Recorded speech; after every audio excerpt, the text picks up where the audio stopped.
Art O'Leary. Art is the Secretary General, Electoral Commission and Citizens' Assemblies, and Art was the Secretary of the Constitutional Convention from 2021 to 2014, and as Secretary General to President Higgins from 2014 to 2021. Art, you're very welcome. Thanks for being with us.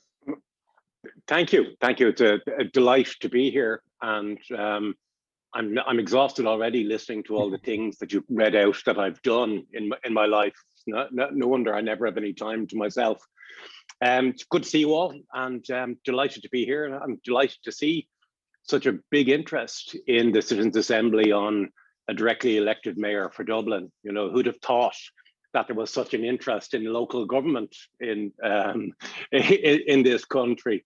So yes, thank you. I know you're here for the Biodiversity Citizens' Assembly, and I'm delighted to talk to you about what it might look like. And I might just enter a proviso here first, that everything I might say to you over the next 15 or 20 minutes might be a complete fantasy, because I don't yet have a chair for the Assembly.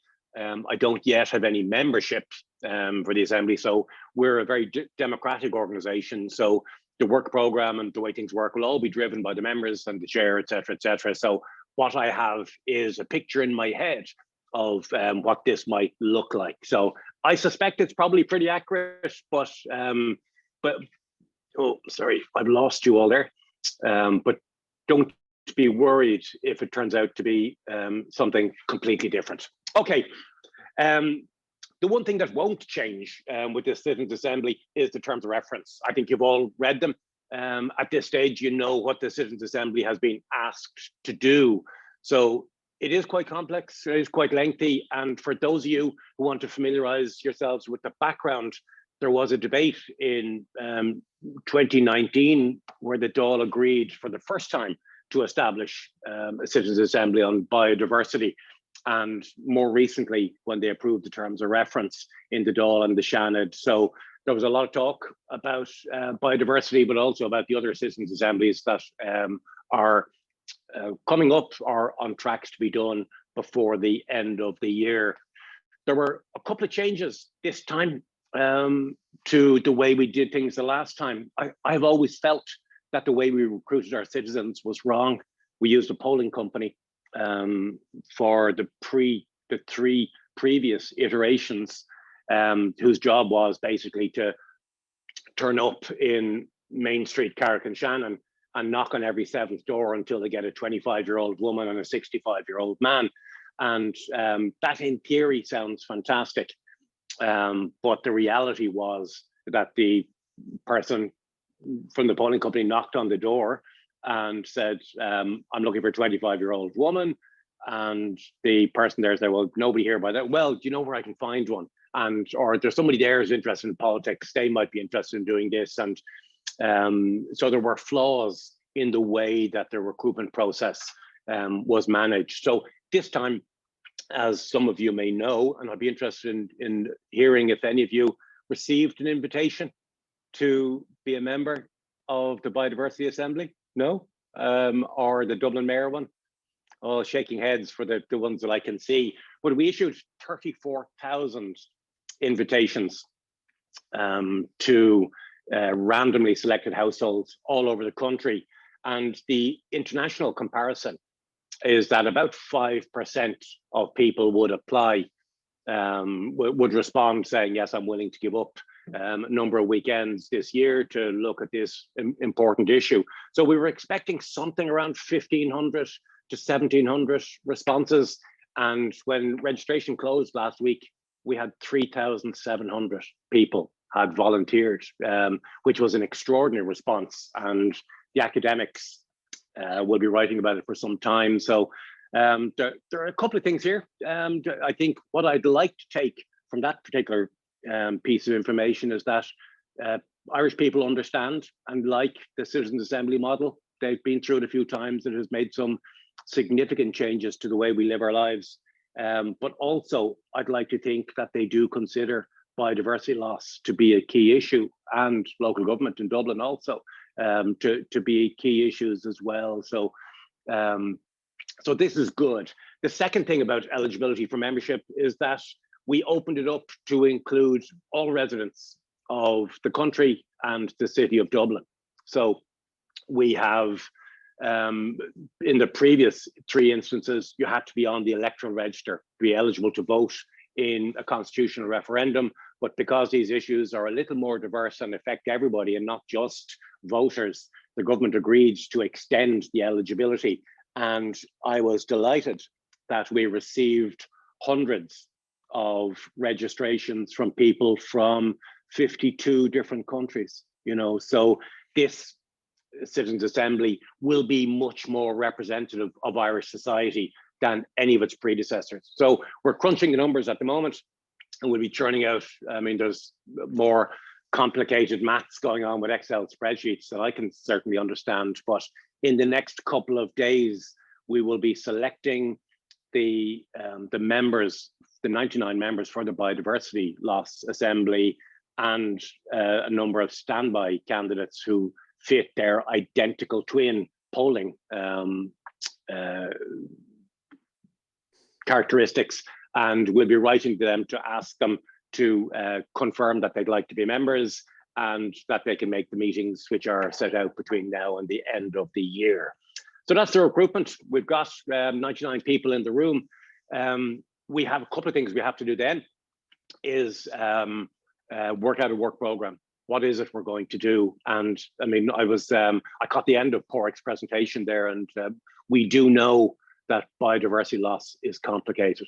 And some people in the room are going to be interested in this, and will have an interest because that's why they volunteered to take part, but also that some people will have very little knowledge. So we need to present the information to our citizens. I don't hear this. Hey, is that okay? Everything okay? Is Yeah, everyone sorry, hearing that, or is it just me? someone's unmuted, sorry. Art. Okay, that's all right. So we need to present the information at the beginning as accessibly as we can to define the extent of the crisis, much like what Porrick did in the last slide, because it is multifaceted and it is complicated. And there are lots of different people with their own aspect of biodiversity loss, which they think is the most important, etc. So we need to high-level summary and then drill down to each of the constituent parts. And this is why the first couple of sessions with the 99 citizens will be so important, to try and define the crisis before we get to the challenges, the opportunities, and the possible solutions with this as well. So for this one, I would like to perhaps hold a virtual meeting. Sorry, I should start at the very beginning. The first meeting is going to be with the Dublin Citizens Assembly. It's a joint meeting in Dublin Castle on the 9th of April. So that's where the Taoiseach will address the citizens and tell them how important this job is that they're doing, and to thank them for agreeing to take part. And each of the chairs will set out the vision for the Citizens Assembly as well. After that, I would like to hold at least one virtual meeting with the citizens to try and give them this information and make it as accessible as we can, because people have different learning styles. Some people like to read, some people like to watch or to listen, and others are much more tactile. So I'd also like, in the month of June, to have a field trip in for the 100 citizens, get them on buses and get them out to see some initiatives that are around the country, the ways of managing biodiversity loss, special area of conservation, some local authority work, or I'd love them to see a farm, for instance. I'd love them to see a bog as well, the opportunities, and so they can have an understanding of some of the solutions to the crisis that face us. So the first couple of months will be spent learning, and I would hope that the real sit down 100 people in a room meetings will happen in September, October and November. We'll have 4 meetings scheduled to take place, where the hard work begins, where people like yourselves come in and present directly to the the citizens themselves. You know, we have a problem, you know, with the complexity of biodiversity loss. And again, I was delighted to hear Port talk about being solutions focused, because we need to see what the solutions are, and simply saying we need to give 20 billion euro to this problem to make it go away isn't going to work. You know, it's not going to. The government would like to see, I'm sure, some practical solutions in relation to the state's response, but communities' response and individual responses as well. So let's see what that looked like. But my own experience with the Constitutional Convention, and I know it has been the same with citizen assemblies all over the world, is that there's no real thing, even as a binary solution, perhaps, because there's no real thing as a binary question when you're talking about this. On even for something as simple as something like, one of the questions we did was the presidential term. Should it be reduced from 7 years to 5 years? And ask 100 people that particular question. You may or may not get an answer, but the answer we got was from the citizens was yes, we should keep it at 7 years, not reduce it to 5 years. But they also made a huge variety of other recommendations on the presidential nomination process, the age of candidacy, campaign spending limits, donations to campaigns, etc., and all of that too. I fully expect that with an issue as big as biodiversity loss, we're going to be swamped with all kinds of issues, and the challenge will be to keep the group focused on the challenge and the opportunities, etc., and become a bit more solutions focused. And you can help as a group. You can help us with that, because you're the people with all the knowledge, you know, and you're the people who can see perhaps the solutions that might be involved here as well. And some of you will get the opportunity to speak directly to the citizenry. Everybody can make submissions, by the way. We will, on the 9th of April, I hope, be calling for submissions. So everybody gets to see everything. We operate full transparency here. And we're hoping that, I mean, anyone who, whether it's a piece of paper or a short video or a voicemail message or whatever it is, there will be no wrong door into the Citizens Assembly. You can come in the front door, the back door, the window, the skylight, whatever. I'm dying to hear from young people in this debate, because young people aren't represented. All the members are going to be over the age of 18. And so the younger people have to have a voice in this debate. So we've set up a separate TikTok channel. So young people hopefully will send us TikTok videos, and we'll make a compilation of them, make them available to the members as well. And we're really going to push the boat out on social media here. So there are the larger groups, traditionally always made quite serious and sometimes academic paper-based submissions, and they're obviously welcome, but we need the other voices as well. So the final thing I would say, because I'm already running out of time, is that we've got an equality of voice issue here as well. Everybody gets to speak. Everybody gets a voice. We're not just hearing from one side of the debate.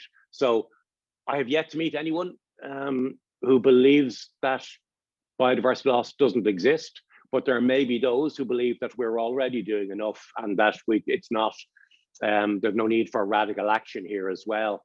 This side of the debate will have to be heard too. So it puts pressure on it. I mean, the expert advisory group who will advise the chair, and I see a question earlier on about who's going to chair it. We don't know yet, is the answer. I'm hoping that the chair will be announced before the end of the week, because then at least I'll have somebody to correct my homework. So that'll be nice.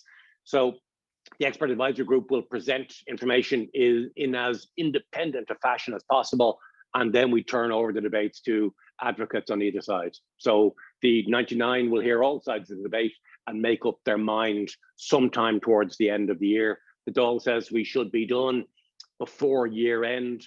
So we'll have to see how we can manage with that timeline. It's challenging, but it's certainly doable. So that's a high-level summary about what we're all about. So if you'd like to, I'm at your disposal for the next half an hour or so, if happy to take any kind of questions. Thanks, Art. So we had a survey amongst our participants, and there's questions in there. And also on our Slido, we're upvoting questions to you from your short presentation there. Really comprehensive. Thanks for that, Art. There's some suggestions in the chat for places for your field trip or considerations for your field trip, and even someone volunteering to be your chair. So I think that was more. I probably should have said that the meetings are going to be held in the Grand Hotel in Malahide. That was the hotel that that won the right to host.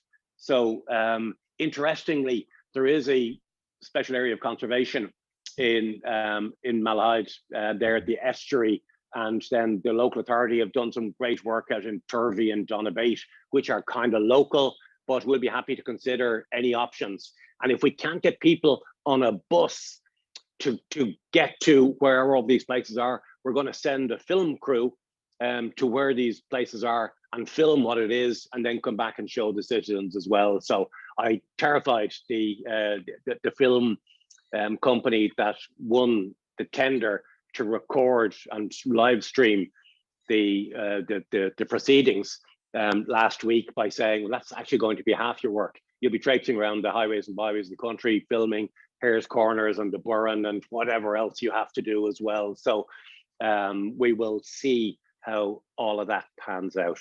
Okay, Art, thanks for that. So we'll try and take as many questions as we can.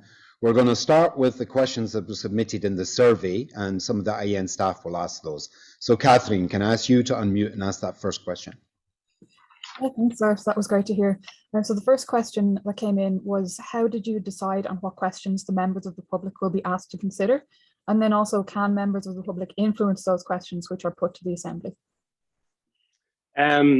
No, I didn't make it up. Nobody elected me to do anything. The government decided this. It came from the programme for government where the Citizens' Assembly came from. So it has its roots there, where when the three parties sat down together to see if they could cobble together a coalition government, one of the issues they agreed on was the establishment of the Citizens' Assembly to consider biodiversity loss.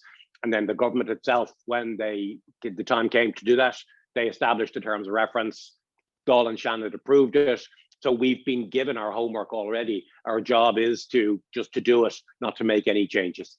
Okay, so I think that was the questions as well that the public will consider within the citizens. Oh yeah, well they will decide themselves. You know, within the boundaries that have been set by government, what they'd like us to look at and consider.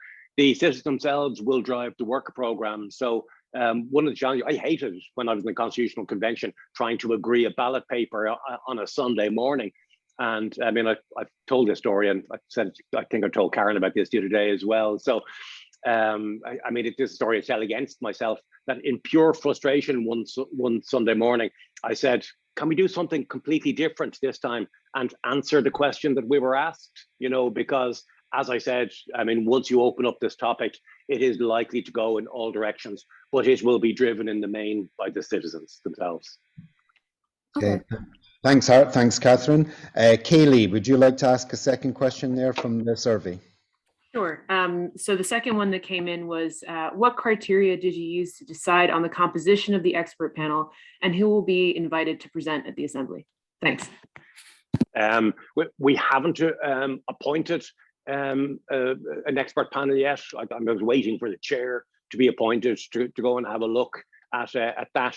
I mean, for the previous three assemblies, it has been the most distinguished academics and practitioners in all the various fields, whether it is academia or law or whatever.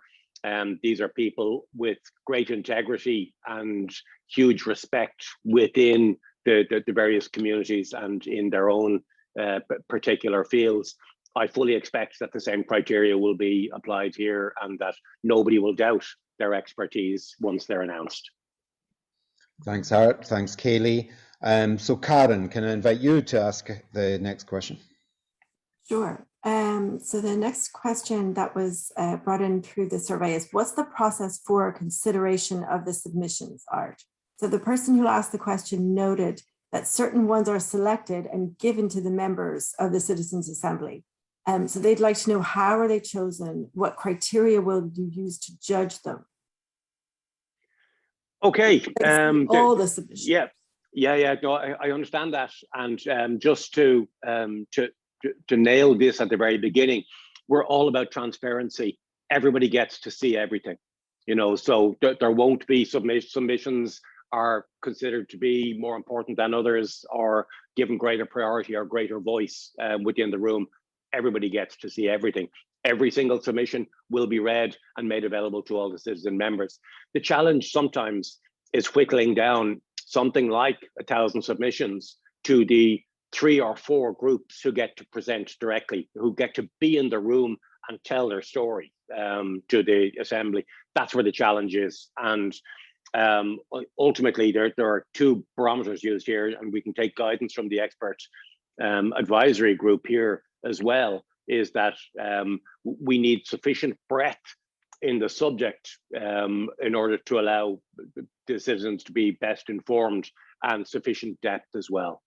So the best submissions, there is no doubt about it, will end up speaking directly to the Assembly itself, which is not to say that somebody who is doing something very cool in their small corner of a rural town, village, community, and wants to tell their story, that story will be told, but perhaps not in person in the room. Thanks, Art. For everyone, if you want to submit a question, we're using Slido to upvote the questions. Megan has just shared that in the chat. We're currently asking the questions that came in through the survey. So Chloe, would you like to ask the next question that came in through the survey? Yeah, so this person said, I would just like to know how the whole process works, timelines, etc. But more specifically, what happens after the Citizens' Assembly is over? Who is presented with the results, and whose responsibility is it to act upon them? Thank you. Yeah, that's a great question, and a great 2 questions, actually. I would also like to know how it's all going to work as well. As I said, I'm still not sure. But after the Citizens' Assembly has done its work and the individuals have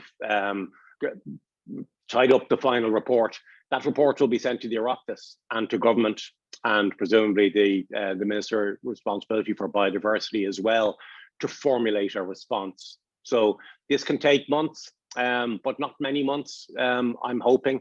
The government has acted very speedily in the past on issues which they considered to be important. So I'm hoping to have this report written before Christmas, certainly before the end of the year, and submitted to government. And it's up to them then to decide 2 things: how they're going to respond, and also which of the recommendations they're going to accept and implement. Thanks, Art. And Megan, you're going to ask a question that came in through the survey. Yeah, I am. So I think you answered a couple of elements of it there, Art. So the one that I just want to drill down on is, in particular, what measures are in place to help ensure that the government does actually address the issues that are raised during the Citizens' Assembly by the citizens? Yeah, it's the perennial question. President Macron has exactly this problem as well, that he's got a report from his 150 Citizens' Assembly on climate change, and he simply has no idea what to do with it, so with some of it, I hasten to add. We elect a government and an Oireachtas to legislate, etc. The job we've been asked to do is to consider the issues at some breadth and in some depth and give us our thoughts. The government can choose to accept or not any of these recommendations, but my experience in the past, and Ireland's experience in the past, has been such that I know that marriage equality and repealing the 8th Amendment are the 2 prime examples that people use. But the Climate Action Citizens' Assembly, their report formed the basis of the current Climate Action Plan and the legislation currently being held out. I mean, the Electoral Commission, which is my next job, that after I've done with this one, also came from a recommendation from the Constitutional Convention as well, with huge breadth on education, research, and all of that electoral stuff, which was recommended too. So if we take it seriously, and if the solutions and recommendations are focused and practical and politically acceptable, then there's every chance that the government will accept them. So there is a challenge to us as the Secretariat to the Citizens' Assembly is to support and guide the members perhaps to ensuring that some of the recommendations are workable and acceptable to government.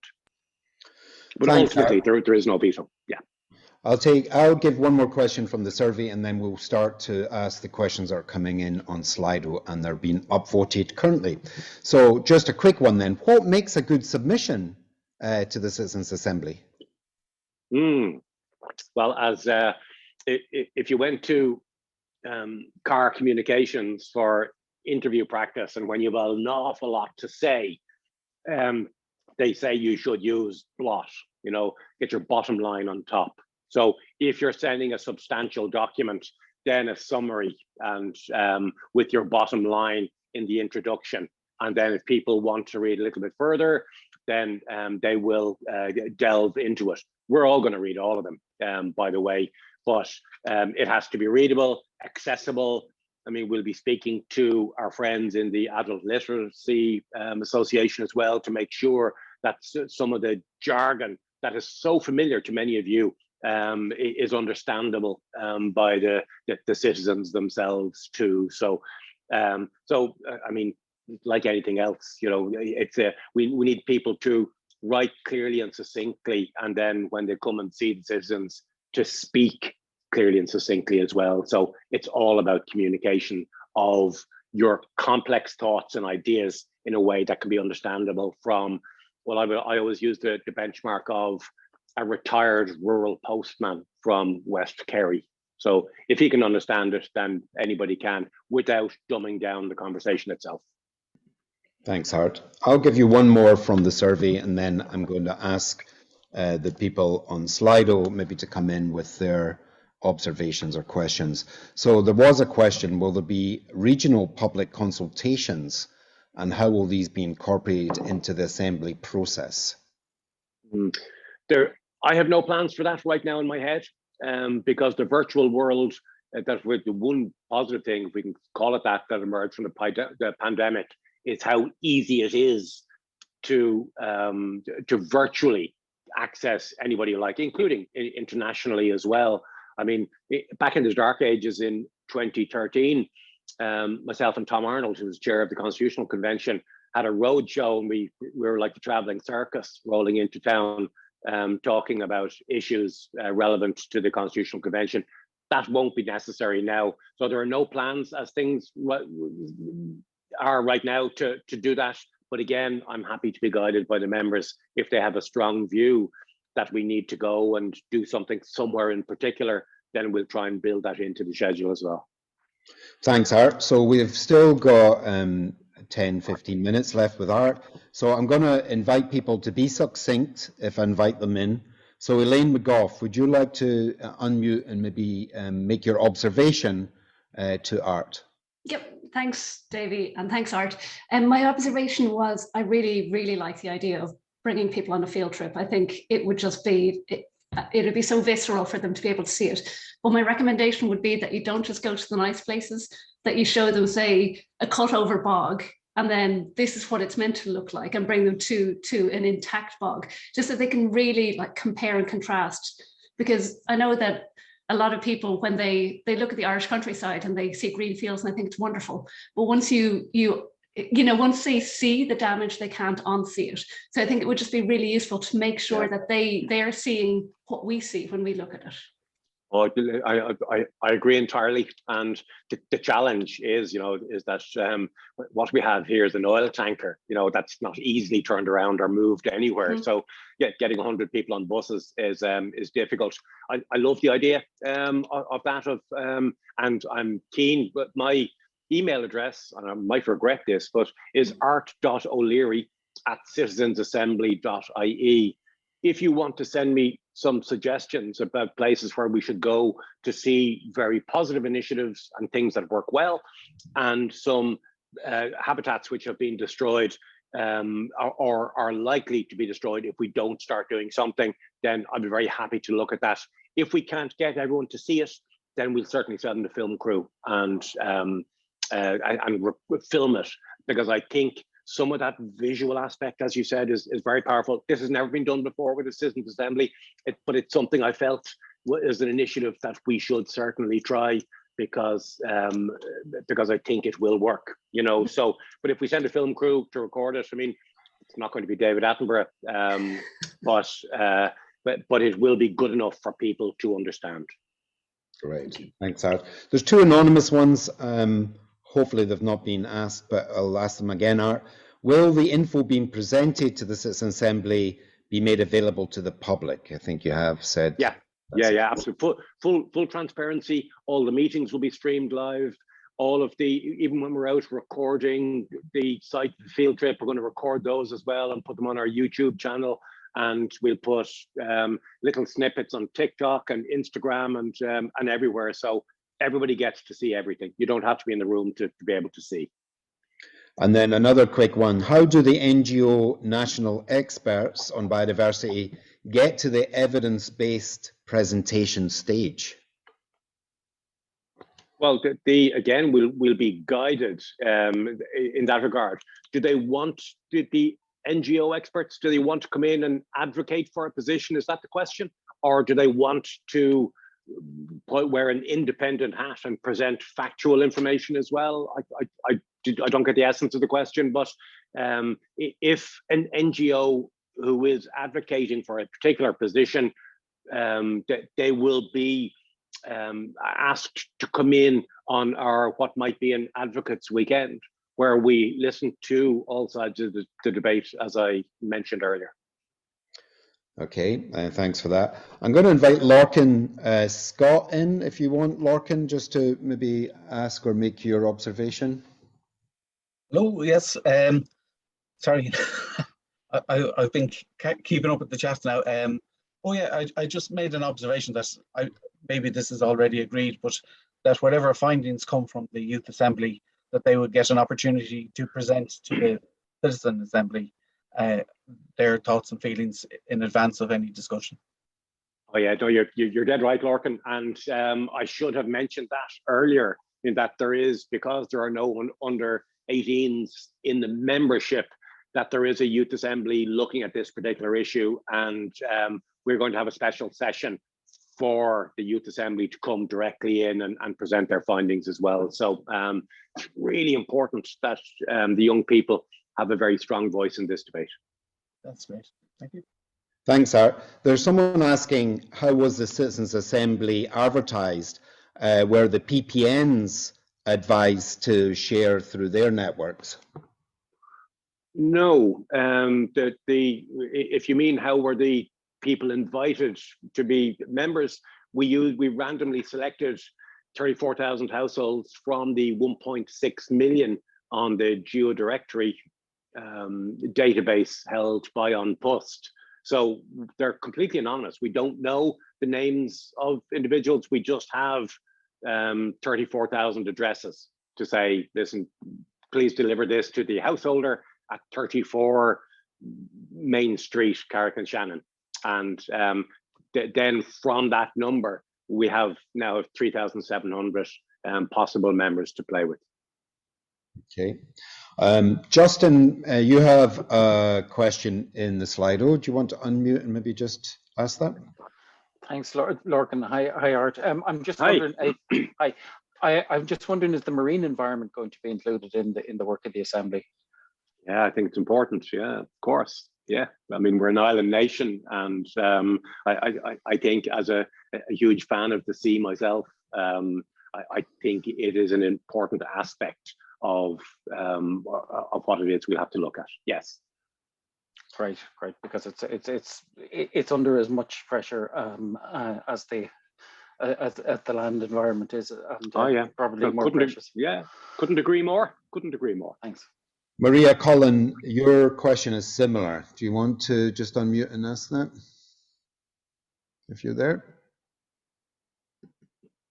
Hi, I'm sorry. Yes, thank you very much. I often feel that some of the bigger species and the cute ones, and they deserve to be considered too, are taken into account often maybe out of proportion.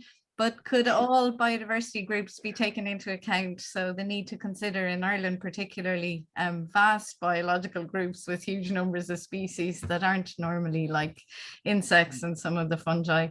All of the fungi are very overlooked, I think. But I would say that. I agree entirely. To be honest, when and Hans Zomer will remember this, when we were at the Oris in the last couple of years, there was a biodiversity audit of the grounds at Oris and Uachtaráin, and Collie Ennis from Trinity did an extraordinary job looking at things like spiders and all the things that we don't always like to look at.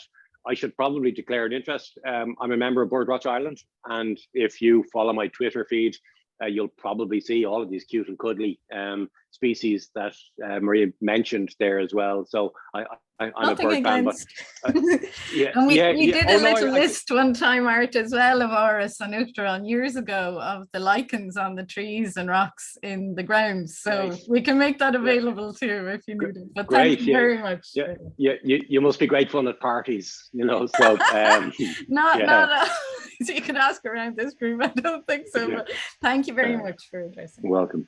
Okay, just a quick one, Art. You did say that the 9th of April is when the call for submissions will be made, but someone's asking, where will the public submissions be advertised? Where will we hear that? There'll be a big launch, to be a press statement as well, and it'll be on our website, it'll be in the newspapers, it'll be all over social media as well. And so you don't have to be ready on the 10th of April to submit, by the way. We will be doing a huge amount of fact gathering and information, etc. But as I said, the rubber will hit the road sometime in, let me see if I just have a squint at my whiteboard. Sometime towards the end of September is when we're going to get the 99 in the room. So if you want to take the time, take a couple of months to present, to perfect your submission. But we're available from the 10th of September, but we'll be accepting submissions right up until September as well. So don't be killing yourself. It's better to do this properly than quickly. And maybe just a final one, just to reiterate, it's still been asked, what is the timeline for the consideration? So we have the submissions from the 9th of April and probably the actual assembly in September. Is there any other milestones that we need to be aware of, Art? Yeah, the hard deadline to finish is the end of the year. So a report must be written before Christmas, unless something happens, catastrophic happens. We'd have to go back then and get permission from the Oireachtas to extend. But as things stand right now, I think it's an ambitious target, but I think it's something we can meet with the willingness of the participants. They need to understand themselves, I mean, what they're signing up to. I mean, there's no point in our citizens signing up to whatever it is, 8 months of hard work to discover that, whoa, it's a year and 8 months. But the hard deadline right now is the end of the year. So final report is before Christmas. Okay, we've still got a few minutes with Art, so I'm going to invite people to actually put their hands up and just ask. I think I've went through the main ones that were for Art in the Slido. Keith from Dalgany, please ask your question. Hi, good afternoon, and thanks very much for doing this. It's been a long time coming. I think you may have mentioned, or at least it's worth mentioning, it was committed 3 years ago when we declared climate and biodiversity emergency. The second half of that motion actually committed to do this biodiversity assembly, and it's very welcome. And I'd like to just come back to something. You said it's not necessary to go out on the road shows. I would take issue with that. It's absolutely necessary. There are 100 of us on this call, and there are about 400 more who are into this, who have been waiting for this and agitating for this for years. However, there are 5 million people that are paying absolutely no attention to this. And they are in every local community and every local town and every local forest in the country. And they care hugely about their biodiversity locally, but they have no idea that this is happening. And unless we make an effort to go out to every community, and we do have a PPN, and we do have a county council, and we do have municipal districts, so we have the capability to do that. And these people care. They're just not connected, and there's a risk. If we don't do a huge outreach, we will be congratulating ourselves that a little group of us have done something good. And most of Ireland who care about all the biodiversity will have been missed. Thanks, Keith. Okay, I hear you loud and clear. And it's certainly a perspective we'll have to have a look at. Thank you for the comment. Yeah, Natasha, then Irene, and as succinct as you can. Hi, sorry, a great presentation. Thank you, Art. I just want to talk about land use and wondering if there'll be presentations on just transition. You know, we have a dialogue, or I don't know what you call it, but every time people mention the environment, another group mentions jobs. And if we don't include just transition and how we can orientate the solutions where biodiversity wins, but so do the people. And I wonder that those kind of presentations need to be made because for example, farming, there's going to be, anyway, I think you get the point. I don't need to. Yeah. That's fine. The point is well made, and it will certainly be part of the discussion. Thanks. Irene? Thanks, and thanks, Art, as well. The question that I posed was, I was wondering if those gathered at the Citizens' Assembly would be given a briefing on economics and how that has influenced biodiversity in Ireland. So, for example, from the farming community, farmers are often forced to farm intensively and unsustainably because it's the only thing that they can profit from, given current subsidies and how producers aren't paid what they should be. So that's just one example, but economics has caused the biodiversity crisis, in my opinion. So I was just wondering if the Assembly would be briefed on that. Yeah, actually, there's. Thank you for the question. It's such an interesting one because I think there are two sides of economics here. You know, there is the microeconomics, which, as you say, impacts hugely on the way that farmers continue with their business model. But there's also the big state economics, the macro stuff too. You know, and where the citizens should be aware of the government's priorities as well. It's something that the Taoiseach mentioned as a criticism of the Citizens' Assembly model after the gender equality debate, you know, is that when you get 100 people in a room, then they become very focused on the thing that they're looking at, and they to the exclusion of all else, you know. So I'm hoping this time that we will have a two-sided micro and macroeconomic debate as well, where the government can talk, we'll get somebody from government in to talk about well, the state of the state's finances, you know, and talk about the big picture stuff and talk about priorities. And if we spend money on hospitals, then we can't spend money on other things, etc., just to give people a sense of what might be involved here. Thank you so much. But you're absolutely right. Yeah.